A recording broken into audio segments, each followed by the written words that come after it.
Hey, welcome back. This is another daily challenge, and this one was another interesting one. They've actually thrown some interesting ones at us lately. This is collect 2 holy sites, and there's one.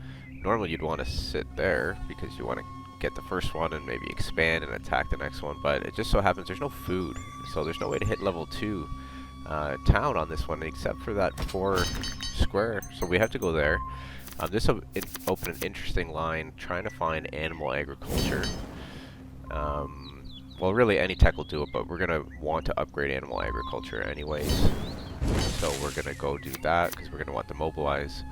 So we're going to fish for that, and instead of taking the mobilize here, we're going to take ritual because we've got charge in our hand and we'll get the mobilize right back as well. This lets us get a bunch of gold to dig a little deeper to get fishing, and then we can pop this back up to level 2 off the crabs here. And then now we can have a choice to just put the settler out for 4 and mobilize for 3 and end the turn here, but there's actually a really cool line if you keep pushing. So you do draw into the ritual, which you can save for next turn, and you can get rid of some of this other stuff you don't need. Actually use some of the food that you get, and just look at this cool line here.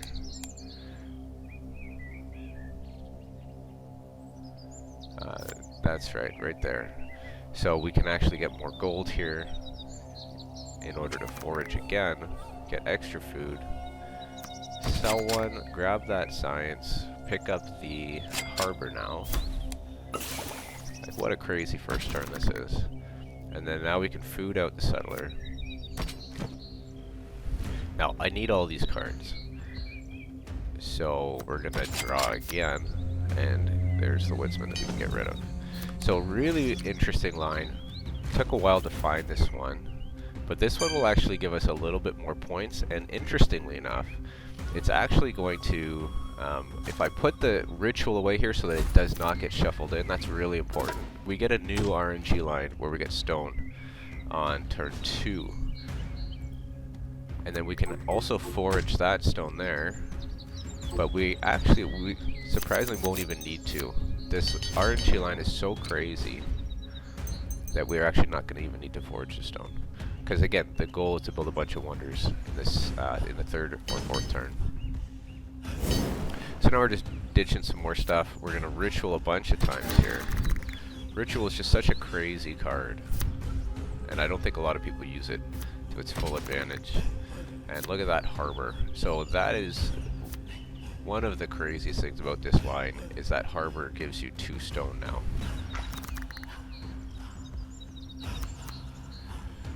Okay, so we're going to pop this back up to 2, and we're going to get the jaguar out. And now we don't want to mobilize here because we actually want to use horse on the charge. Now we're going to need to get a little more production in order to play the mobilize. So we're going to have to draw into stuff that we can destroy. We're going to want the Diana later, so we want to actually keep this and use the science to get that 3rd hammer off with destroying tactics.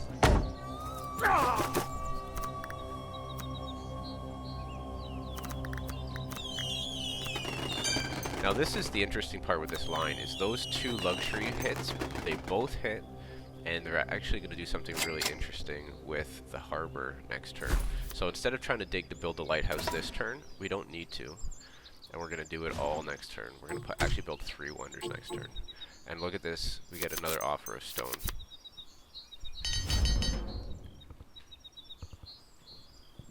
So this is like the dailies. They have these kind of weird things happen where you get these weird RNG lines that you just could never know ahead of time. You just have to run through different sequences in order to find them.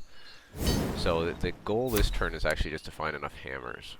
Normally you can find around 12 to build 2 wonders, but with like 4 stone, then we only need the 10 hammers, which is fairly easy to get. I'm just looking around where I want to build the hanging gardens, where it's more likely to pop tiles. So we're going to try to stack up here and get these ones working.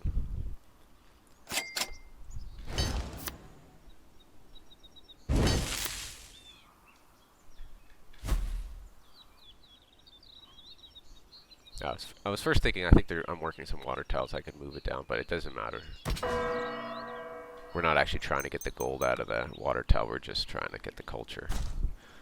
Because there's not going to be another turn. So on this video here, my previous high was 51, and I went a slightly different line with all this stone, so I wasn't sure if I still had the Diana left, and I do. So I pick it up here. The interesting thing is I'm a gold short. I'm a gold or a hammer short.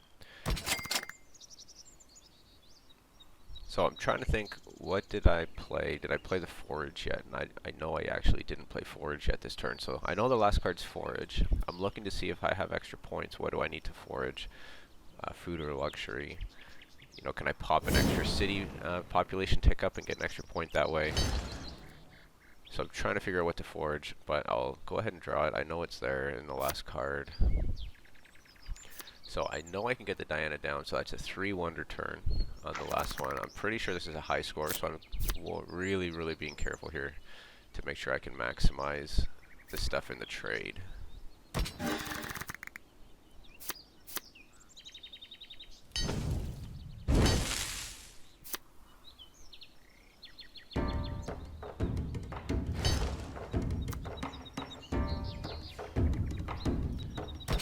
This is just part of dailies where you're hitting a new line and you're trying to just be as perfect as you can. You know, sometimes you can buy a 2 for 2 luxury, sell it for 1, and then get access to an extra 2 for 2.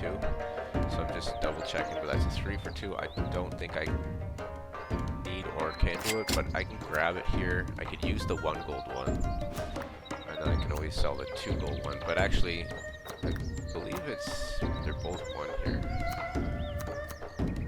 So I'm just double checking that. I'm used to playing Persia where you can do weird things like buying a 3 for 2 or a 2 for 3, and you can use the 1 gold one and then you can sell the 2 one back, and you basically bought a 1 for 1. So I'm just double checking that I can get every last drop out of this run.